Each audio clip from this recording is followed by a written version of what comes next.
আগামীকাল সাহিত্যর বর্তমান স্কুলের ক্লাস পার্টি, তাই হঠাৎ করে আমার গতকাল সাহিত্যর পুরনো স্কুলের ক্লাস পার্টির কথা মনে পড়ে গিয়েছিল। এত মজা করেছিলাম আমরা সেদিন, তখনই হঠাৎ মনে পড়লো আরে সেদিনের ব্লগটাই তো এখনো আপলোড করিনি, সেই 1.5 বছর আগের ব্লগ। তো ভাবলাম এই সুযোগে এই ব্লগটা আপলোড করে দেই আর সব পুরনো স্মৃতিগুলোকে আবার একটু রঙিন করে ফেলি। খুব সকালে ঘুম থেকে উঠে আমরা মা ছেলে রেডি হয়ে যাচ্ছি সাহিত্য স্কুলে। তখন সাহিত্য কিড 7-এ পড়তো, যেটা ছিল একটা প্রি স্কুল। তবে সেই স্কুলে আমাদের গার্ডিয়ানদের মধ্যে একটা দারুণ ভাব ছিল। ওরে বাবা, একজন ফুল টুল লাগিয়ে একদম একাকার অবস্থা। আমাদের সবার পড়ার কথা ছিল মণিপুরি, কিন্তু এত অল্প টাইমে আমি শাড়ি কিনতে না পারায় আমি একাই পরেছিলাম জামদানি। সুন্দর করে সাজিয়েছে। যা যারা ডান্স করছে, সাইতো যাও।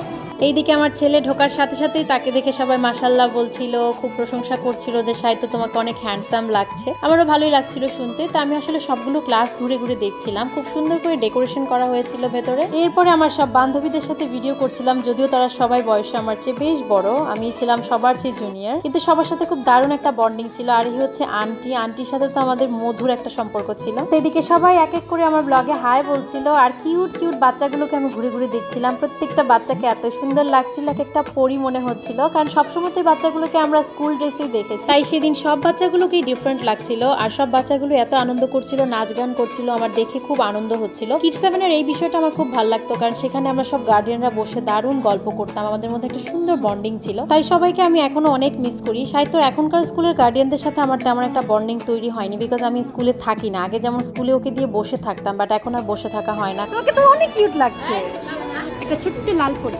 আর এই ছিল একটা কিউট বাচ্চা, ওর নামটা আমার মনে নাই, আসলে খুব প্রিটি ছিল দেখতে। তো এইদিকে আমরা সব বান্ধবীরা আর হচ্ছে আন্টিরা দাঁড়িয়ে গেছি সুন্দর সুন্দর শাড়ি পরে। সেদিন সবাইকে খুব প্রিটি লাগছিল, মনে হচ্ছিল যেন বসন্ত এসে গেছে, কারণ ম্যাক্সিমাম শাড়ি কালারে ছিল হলুদ কমলা। তো এইদিকে সব বাচ্চারা তাদের মিসদেরকে গিফট দিচ্ছিল। ওইদিকে কেক কাটার পালা তো আগেই শেষ হয়ে গেছে, সেটা সবাই দেখতে পেয়েছেন। দেখেন কি সুন্দর এনজয় করছে বাচ্চাগুলো। এইদিকে এই লাল পরিটা খুব সুন্দর একটা পিঙ্ক কালারের ড্রেস পরে চলে এসেছে। কিড 7-এর ক্লাস পার্টিটা আসলে শুধু বাচ্চাদের ক্লাস পার্টি ছিল না, আমাদের গার্ডিয়ানদেরও ছিল। আমরা গার্ডিয়ানরা নিজে নিজে অনেক প্ল্যান করে আমরা এত সুন্দর একটা পার্টি অ্যারেঞ্জ করেছিলাম, নিজেরা খাবার দাবার অ্যারেঞ্জ করেছি, সবাই মিলে প্ল্যান করে একরকম শাড়ি পরে এসেছি। এই ব্যাপারগুলো আমি খুব মিস করি, যেটা সাহিত্যর এখনকার স্কুলে আসলে হয় না। এখনকার স্কুলটাতে গার্ডিয়ানদের ভূমিকা আসলে নাই বললেই চলে। মিসদেরকে গিফট দেওয়ার পালা শেষ করি, আমরা চলে গেলাম খাবার দাবার বিতরণ করার জন্য। এটা আমাদের হোস্টরা খাবার দাবার রেডি করছে। আমরা বিভিন্ন স্ন্যাক্স আইটেমের অ্যারেঞ্জমেন্ট করেছিলাম, যেহেতু ক্লাস পার্টিটা হয়েছিল সকালবেলা, ওই সময় আসলে লাঞ্চ আইটেম থাকলে ভালো লাগতো না।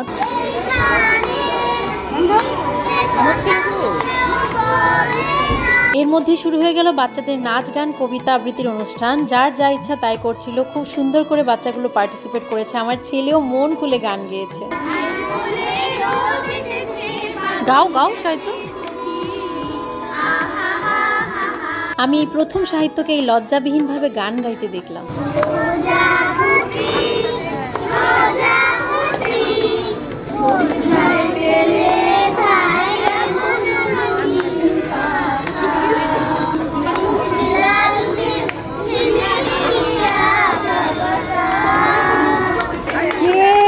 অনেক সুন্দর হয়েছে, আমার নিজেরা হাততালি দেয়। ওদের গান শেষ হওয়ার পরেই নার্সারির একটা বাচ্চা নাচ করছিল। ওরে বাবা, কত গিফট দিয়েছে তোমাকে। Are you happy? ওয়াও, অনেক গিফট তো। আমাকে দেখছো? হ্যাঁ, তোমাকে তো অনেক সুন্দর লাগছে। প্রশংসা শুনে সে লজ্জা পাচ্ছে। যাই হোক, এরপর সবগুলো বাচ্চাকে দাঁড় করিয়ে দিলাম, আর আমার ছেলে সব লন্ডভন্ড করে দিচ্ছে। এই হচ্ছে অবস্থা। সবসময় ওর কাজই হচ্ছে আমাকে ডিস্টার্ব করা, নিজে ভিডিওতে থাকবে না, আর আমি করতে গেলেও আমাকে ডিস্টার্ব করবে। তার জন্য সবসময় আমার একই ভিডিও 2-3 বার শুট করতে হয়, এটা সবসময়ই হয় আমার সাথে। তো যাই হোক, এর মধ্য দিয়ে আমাদের ক্লাস পার্টি শেষ হয়ে গেল, আর আমরা বাড়ির উদ্দেশ্যে রওনা দিচ্ছিলাম। আমার ছেলে ঘেমে নিয়ে একাকার অবস্থা, যাওয়ার সময় স্যুট বুট পরে গেছে, সেগুলো গরমে আমার কাছে খুলে দিয়ে দিয়েছে। এনিওয়েজ, কিড 7-এর সব আন্টিরা, দিদিরা, আপুরা, আমি আপনাদেরকে অনেক বেশি মিস করি। Bye bye.